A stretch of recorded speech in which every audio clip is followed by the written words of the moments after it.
Assalamualaikum warahmatullahi wabarakatuh. Perkenalkan, nama saya Nafisa Saukina dengan NIM 707082404097 dengan kelas D4 SM4805 Fakultas Ilmu Terapan jurusan D4 Teknologi Rekayasa Multimedia dengan dosen mata kuliah agama saya yaitu Bapak Fuad. Bersyukur atas kehadirat Allah Subhanahu wa Ta'ala atas segala nikmat dan karunia-Nya yang tak terhingga.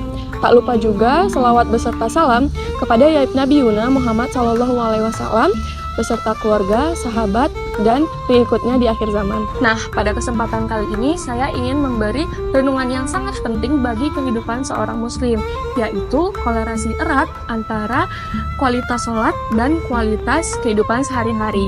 Dengan tema, sholatnya baik, maka perilakunya baik. Hadirin yang mulia, sholat merupakan tiang agama, rukun Islam yang kedua setelah syahadat. Ia adalah mi'rajnya seorang mukmin, sarana komunikasi langsung antara seorang hamba dengan Robnya.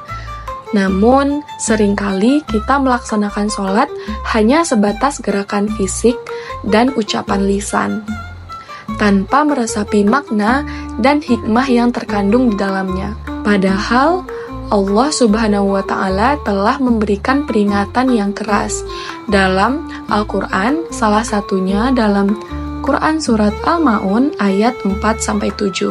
A'udzu billahi minasyaitonir rajim. Bismillahirrahmanirrahim. Fawailul lil musallin alladzina hum an salatihim sahun alladzina hum yura'un wa yamna'unal ma'un. Yang artinya, maka celakalah orang yang sholat, yaitu orang-orang yang lalai terhadap sholatnya, orang-orang yang berbuat riya, pamer, dan enggan menolong dengan barang yang berguna. Quran Surat Al-Ma'un ayat 4-7. Nah, ayat ini memberikan gambaran yang sangat jelas tentang bahaya sholat yang tidak berkualitas. Allah mengancam dengan kecelakaan bagi orang-orang yang lalai dalam sholatnya, yaitu mereka yang tidak khusyuk, tidak memakai makna bacaannya, atau bahkan menunda-nunda waktu sholat. Lebih lanjut, ayat ini juga mengaitkan kualitas sholat dengan perilaku sosial. Orang yang sholatnya tidak baik cenderung memiliki sifat ria atau pamer dan enggan membantu sesama dengan barang yang berguna. Ini menunjukkan bahwa sholat yang benar seharusnya tidak hanya memperbaiki hubungan kita dengan Allah, hablum minallah, tetapi juga memperbaiki hubungan kita dengan sesama manusia, hablum minannas. Jika sholat kita baik, maka seharusnya tercermin dalam kepedulian kita terhadap orang lain, keengganan kita untuk berbuat pamer, dan kesungguhan kita dalam menunaikan hak-hak Allah dan hak-hak sesama manusia. Rasulullah SAW juga telah mengingatkan kita dalam sebuah hadis yang diriwayatkan oleh Imam Ahmad.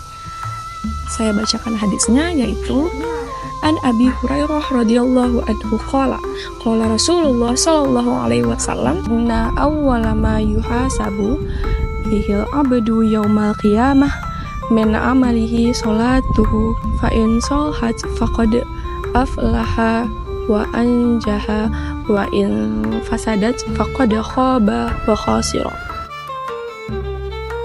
Dari Abu Hurairah radhiyallahu anhu berkata, Rasulullah SAW bersabda, sesungguhnya amalan yang pertama kali dihisab dari seorang hamba pada hari kiamat adalah sholatnya. Jika sholatnya baik, maka sungguh ia telah beruntung dan selamat. Dan jika sholatnya rusak, maka sungguh ia telah merugi dan celaka. Hadis riwayat Ahmad.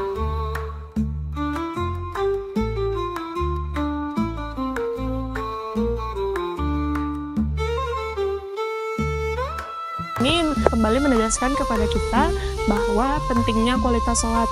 Sholat yang baik akan menjadi kunci keberuntungan dan keselamatan kita di akhirat kelak. Nah, sholat yang kualitasnya baik akan tercermin dari kehidupan kita sehari-hari. Mari kita renungkan kembali firman Allah dalam surat Al-Ma'un. Apakah kita termasuk orang-orang yang lalai dalam sholatnya? Apakah kita masih memiliki sifat ria dalam beribadah atau berinteraksi dengan sesama? maka kita termasuk orang-orang yang enggan membantu orang lain padahal kita mampu. Jika ada di antara kita yang merasa demikian, maka inilah saat yang tepat untuk berbenah diri.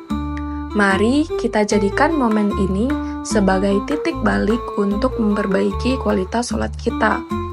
Bukan hanya sekedar rutinitas, tetapi benar-benar menjadi ibadah yang menghidupkan hati.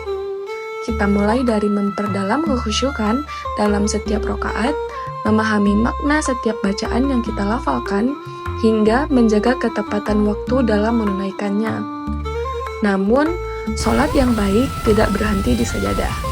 Nilai-nilai yang terkandung dalam sholat harus tercermin dalam sikap dan perilaku kita sehari-hari. Mari kita berusaha menjadi pribadi yang lebih peduli terhadap sekitar, lebih jujur dalam setiap ucapan dan tindakan, serta menjadi manusia yang bermanfaat bagi sesama. Karena sejatinya, sholat yang diterima adalah sholat yang mampu mencegah diri dari perbuatan keji dan mungkar. Maka, mari kita jadikan sholat sebagai cermin akhlak dan pondasi kehidupan yang lebih baik.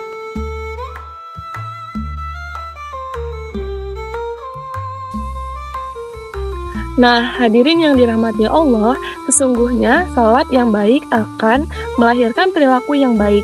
Ia adalah cerminan kehidupan yang sesungguhnya. Semoga Allah Subhanahu wa Ta'ala senantiasa memberikan kita kekuatan untuk menjadi hambanya yang salatnya berkualitas dan perilakunya mulia. Amin ya Rabbal Alamin. Sekian dari saya, Nakisa Sofina. Pamit undur diri. Wassalamualaikum warahmatullahi wabarakatuh.